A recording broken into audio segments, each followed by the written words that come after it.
நம்முடைய பாரத அரசு, பாரத பிரதமர் நரேந்திர மோடி அவர்கள் இந்த குடியரசு விழாவுக்காக பத்மா விருதுகளை அறிவித்திருக்கின்றார்கள். அதில் மிக முக்கியமாக தமிழகத்திற்கு 2 பத்ம விபூஷன் கொடுத்துருக்குறாங்க.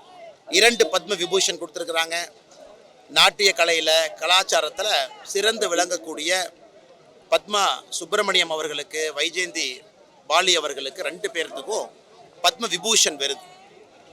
அதன் பிறகு பத்ம பூஷன் விருது நம்முடைய மறைந்த கேப்டன் ஐயா விஜயகாந்த் அவர்களுக்கு நம்முடைய பாரத பிரதமர், நம்முடைய மத்திய அரசு அறிவித்திருக்கின்றார். குறிப்பாக கேப்டன் அவர்களுடைய சேவை ஏழை மக்களுக்கு எந்த அளவுக்கு கேப்டன் அவர்கள் இதயத்தில் இருந்தார்.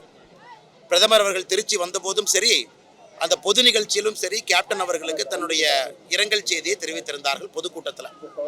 ஆனால் இன்னைக்கு கேப்டன் அவர்களுக்கு இந்தியாவில் இருக்கக்கூடிய ஒரு உயரிய விருதாக இருக்கக்கூடிய பத்ம பூஷன் நம்முடைய கேப்டன் விஜயகாந்த் அவர்களுக்கு கிடைத்திருப்பது எங்கள் அனைவருக்கும் கூட பெரும் மகிழ்ச்சியை தருது. அதை தாண்டி பத்மஸ்ரீ விருதுகள் நம்ம பார்க்குறோம். அடையாளம் தெரியாத மனிதர்களை கண்டெடுத்து ஊக்கப்படுத்தி அற்புதமான மனிதர்களை நம் முன்னால் மறுபடியும் இந்த பத்மஸ்ரீ விருதுகள் நம்ம முன்னாடி நிறுத்தி இருக்கின்றார்கள். மிகுந்த மகிழ்ச்சி, ரொம்ப சந்தோஷம். நேற்று பத்மா விருது தமிழகத்திற்கு ஒரு பெரிய கௌரவம் கொடுத்து பத்ம விபூஷன் மொத்தம் 5ல் 2 தமிழ்நாடு, பத்ம பூஷன் அதில் 1 நம்முடைய கேப்டன், பத்மஸ்ரீ இதெல்லாம் கொடுத்துருக்காங்க. அதனால் பிரதமர் அவர்களுக்கு தமிழக மக்கள் சார்பாக, தமிழக பாரதிய ஜனதா கட்சி சார்பாக எங்களுடைய நன்றிகளை தெரிவித்துக் கொள்கின்றோம். இரண்டாவதுங்கன்னா, நாம் இன்னைக்கு கடலூர் பகுதியிலே தொடர்ந்து நம்முடைய யாத்திரை நடந்து கொண்டிருக்கிறோம். நேற்று கடலூரில் இருந்தோம், இன்னைக்கு கடலூர் பகுதியில் இருக்கோம், இப்போ பன்ருட்டியில் உங்களோட பேசி கொண்டிருக்கின்றோம்.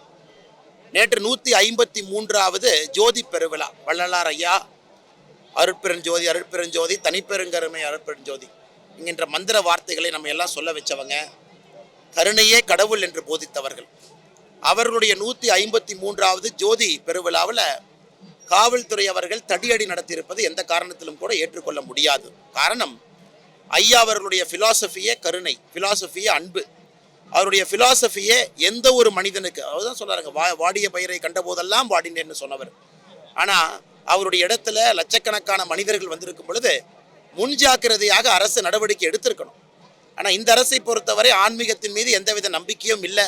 எந்த நடவடிக்கையும் எடுக்காம கூட்டம் அதிகமாக வந்த பிறகு, மக்கள் வந்த பிறகு கடைசி நேரத்தில் போய் அதை தடுக்க பார்க்குறாங்க. அதனால் தடியடி நடத்தியிருப்பது நிச்சயமாக ஏற்றுக்கொள்ள முடியாதது.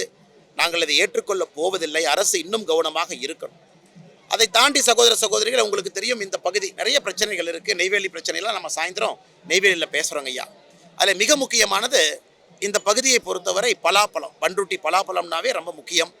கிட்டத்தட்ட 150 கிராமங்கள், ஆயிரக்கணக்கான ஏக்கரில் பலாப்பழம் விளைவிக்கிறாங்க. அதை தாண்டி 40,000 ஏக்கரில் முந்திரி. குறிப்பாக இந்த கடலூர் முந்திரி, பன்ருட்டி முந்திரி என்று சொன்னாலே உலகம் முழுவதும் செல்லக்கூடிய முந்திரி. ஆனால் இந்த முந்திரியை பதப்படுத்தக்கூடிய தொழிற்சாலை, அதற்கு தேவையான கோல்டு ஸ்டோரேஜ் யூனிட்டிலிருந்து திமுக அரசு தன்னுடைய தேர்தல் வாக்குறுதியிலே சொல்லி இருந்தார்கள், இதெல்லாம் நாங்கள் செய்வோம் என்று. 511 வாக்குறுதி எல்லா இடத்துலையும் சொல்கிறோம், எதுவுமே செய்யலின்னு. இன்றைக்கி பன்ருட்டியில் இருக்கின்றோம், மக்கள் எவ்வளோ கஷ்டப்படுறாங்கன்னு தெரியுது. நான் கூட இன்றைக்கி காலையில் ஒரு முந்திரி தொழிற்சாலைக்கு சென்று விட்டு வந்தேன். அதை பார்க்கும் பொழுது எப்படி முந்திரி விளைவித்தாலும் கூட அதை ஏற்றுமதி செய்வதற்கும், அதை பதப்படுத்துவதற்கும், அடுத்த கட்டம் வேல்யூ ஆடட் மேனுஃபேக்சரிங் அக்ரிகல்ச்சர் மாற்றுவதற்கும் மாநில அரசு அக்கறை இல்லாமல் இருக்கிறாங்க. காரணம், இங்கே இருக்கக்கூடிய திமுக எம்பி அவர் பாதி நேரம் அப்ஸ்காண்டிங்கில் இருக்கார், கொலை வழக்கில். அதனால்தான் யாத்திரையில் வலியுறுத்துகின்றோம், மத்திய அரசு சார்ந்த நரேந்திர மோடி சார்ந்த நம்முடைய எம்பி நீங்கள் கொடுங்க, இதையெல்லாம் அடுத்த கட்டத்திற்கு எங்களால் எடுத்து செல்ல முடியும் என்று தொடர்ந்து சொல்லிக் கொண்டிருக்கின்றோம். இதை தாண்டி நண்பர்களுக்கு கேள்வி இருந்தால் கேளுங்கன்னே பதில் சொல்கிறோம். அண்ணே பாருங்க, 2 முறை பேசுகிறார். முதல் முறை வந்து என்னை 2 பேர் பைக்கில் சுற்றுறாங்க, பின்னாடி வர்றாங்கன்னு முதல் ஆடியோ கான்வர்சேஷன் பேசுகிறாங்க. 2வது ஆடியோ கான்வர்சேஷன் பெட்ரோல் பம்பிலிருந்து பேசுகிறாங்க. அண்ணே காரில் இருக்கே மறுபடியும் துரத்துறாங்க. போய் அந்த பெட்ரோல் பம்ப் பக்கத்தில் இருக்கக்கூடிய அந்த ரூமுக்குள்ளே போய் பூட்டி வச்சுக்கிறார். அப்படி இருந்தும் அந்த கதவை உடைத்து வெளியே வந்து சரமாரியாக வெட்டி உயிருக்கு போராடி கொண்டிருக்காருன்னா என்னென்ன காரணம்? தமிழ்நாட்டில் ஒரு காலத்தில் பொய் செய்தி எழுதினா தான் மக்களுக்கு கோவம் வரும். இன்னைக்கு உண்மை செய்தி எழுதினாவே இதை போன்ற அராஜகவாதிகள் வந்து வெட்டுறாங்க என்பதை கண்டிப்பாக நம்முடைய மண்ணில் ஏற்றுக்கொள்ள முடியாது. அடுத்தது ஜேர்னலிஸ்ட், நீங்களா 2 வீலரில் போகிறீங்க, ஒருத்தர் லாரி எடுத்துகிட்டு வந்தால் என்ன பண்ணுவோம்?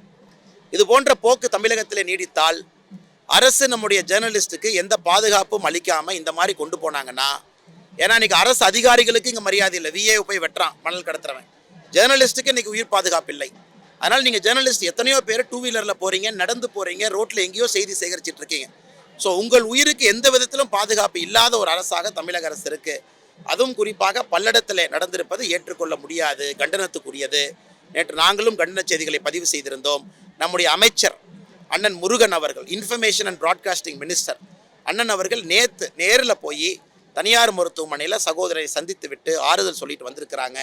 மத்திய அரசும் இதை கம்பீரமாக எடுத்து கொண்டிருக்கிறது என்று நம்முடைய இணையமைச்சர் அண்ணன் முருகன் அவர்கள் நேற்று பத்திரிகை நண்பர்கள்ட்ட பேசினாங்க. எங்கிட்ட தொலைபேசியில் சொன்னாங்க, இதை மிக மிக கம்பீரமாக நாங்கள் எடுக்கின்றோம் என்று.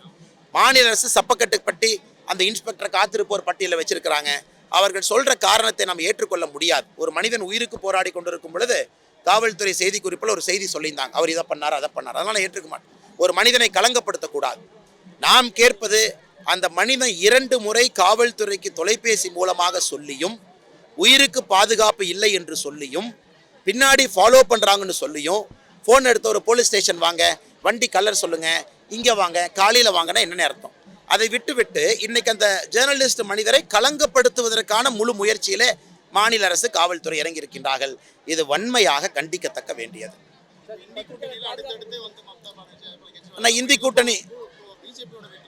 இந்தி கூட்டணியை பொறுத்தவரை என்ன, அது ஒரு சீட்டு கட்டு மாதிரிண்ணே. ஒரு ரவுண்டு குலுங்கும் போது ஒரு ஜோக்கர் வெளியே போயிடுவார். சீட்டு கட்டில் நம்மளாம் சீட்டு வாழ விடுமில்லண்ணே. இப்போ முதல் ரவுண்டு குலுங்கிருச்சு, 2 பேர் எஸ்கேப் ஆயிட்டாங்க. அடுத்த ரவுண்டு திரும்ப குலுக்கி போடும்போது 2 ஜோக்கர் எஸ்கேப் ஆயிடுவாங்க. இப்போ நிதிஷ்குமார் அவர்கள் வெளியே வர்றாரு. மம்தா பானர்ஜி அவங்க தெளிவாக சொல்லிட்டாங்க, எனக்கு காங்கிரஸ் வெஸ்ட் பெங்காலில் ஜெயிச்சதே 2 சீட்டு, 6 சீட்டு கேட்டால் எப்படிங்க எனக்கு கொடுப்பாங்க? ஸோ மம்தா பானர்ஜி அவர்கள் எங்களுக்கு விருப்பம் இல்லை, காங்கிரஸ் தனியாக தான் போகணும், நாங்கள் தனியாக போகிறோன்ட்டாங்க. நிதிஷ்குமார் அவர்கள் எந்த நேரமும் வெளியே வரக்கூடும் என்கின்ற சூழல் இன்னைக்கு பீகாரில் இருக்குது. பஞ்சாபில் மண் அவர்கள் நாங்களும் வெளியே வர்றோங்கிறாங்க. ஹரியானாவில் இதே பிரச்சனை. எல்லா இடத்திலும் கூட ஏன்னா முரண்பாடுகள் இருக்கக்கூடிய சுயநலவாதிகள் மோடி அவர்களை வீழ்த்த வேண்டும் என்கின்ற ஒற்றை காரணத்திற்காக மக்களுடைய மனநிலைக்கு எதிர்ப்பாக இவர்கள் ஒன்று சேர்ந்தால் இதுதான் நடக்கும்னு தொடர்ந்து நம்ம சொல்கிறோம். தொடர்ந்து நம்முடைய தலைவர்கள் பேசி கொண்டிருக்கின்றோம். இன்றைக்கி பீகாரில் இல்லை, வெஸ்ட் பெங்கால் இல்லை, பஞ்சாபில் இல்லை, ஹரியானாவில் இல்லை, ஒரு இடத்திலும். தமிழ்நாட்டில் 28ஆம் தேதி தொகுதி பங்கீடு நடக்குது. இங்கே பாப்பா என்ன நடக்குது? 28ஆம் தேதி தமிழகத்தில் தொகுதி பங்கீடு நடக்குது, காங்கிரஸ் திமுகலாம்.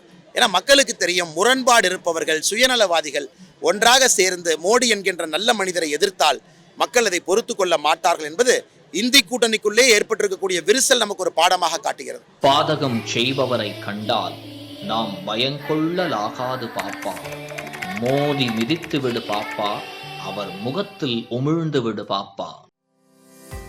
அண்மை செய்திகளை உடனுக்குடன் தெரிந்து கொள்ள இணைந்திருங்கள் இயம்நாடு தொலைக்காட்சியுடன்.